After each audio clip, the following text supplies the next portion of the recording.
ایک کسان تھا جو ہمیشہ نئی چیزوں کو آزمانے کا شوقین رہتا تھا۔ ایک دن اسے ایک تاجر نے نئی قسم کے بیج دکھائے اور کہا کہ یہ بیج زمین سے سونا اگاتے ہیں، بس صبر چاہیے۔ کسان نے امید کے ساتھ وہ بیج خرید لیے اور اپنی بہترین زمین میں بو دیے۔ وہ روزانہ کھیت جاتا، پانی دیتا، مٹی نرم کرتا اور انتظار کرتا کہ پودا اگے۔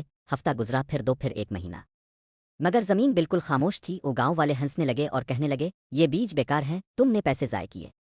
کسان کا حوصلہ ٹوٹنے لگا، مگر دل کہتا تھا کہ شاید تھوڑا سا اور انتظار کرنا چاہیے۔ ایک دن وہ غصے میں آ کر بولا، بس اب برداشت نہیں ہوتا، میں یہ کھیت چھوڑ رہا ہوں۔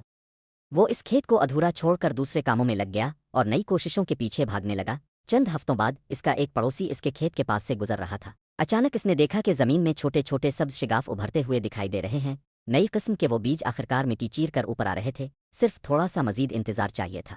پڑوسی نے کسان کو جا کر خوشخبری سنائی، مگر اب بہت دیر ہو چکی تھی۔ کھیت خشک ہو چکا تھا، پانی نہ ملنے سے پودے مر جانے لگے تھے اور پوری محنت ضائع ہو گئی تھی۔ کسان بیٹھ کر رونے لگا اور بولا، کاش میں ایک دن، صرف ایک دن اور صبر کر لیتا۔ تب اسے سمجھ آیا کہ اکثر لوگ کامیابی کا سفر اس لیے نہیں چھوڑتے کہ وہ مشکل ہے، بلکہ اس لیے کہ وہ منزل کے بالکل قریب ہوتے ہیں، مگر وہ جانتے نہیں۔ جس کھیت کو اس نے خود چھوڑ دیا تھا، وہی کھیت اس کی سب سے بڑی کامیابی بن سکتا تھا۔ اس نے دل میں عہد کیا کہ اب زندگی میں کبھی جلد بازی میں ہار نہیں مانے گا۔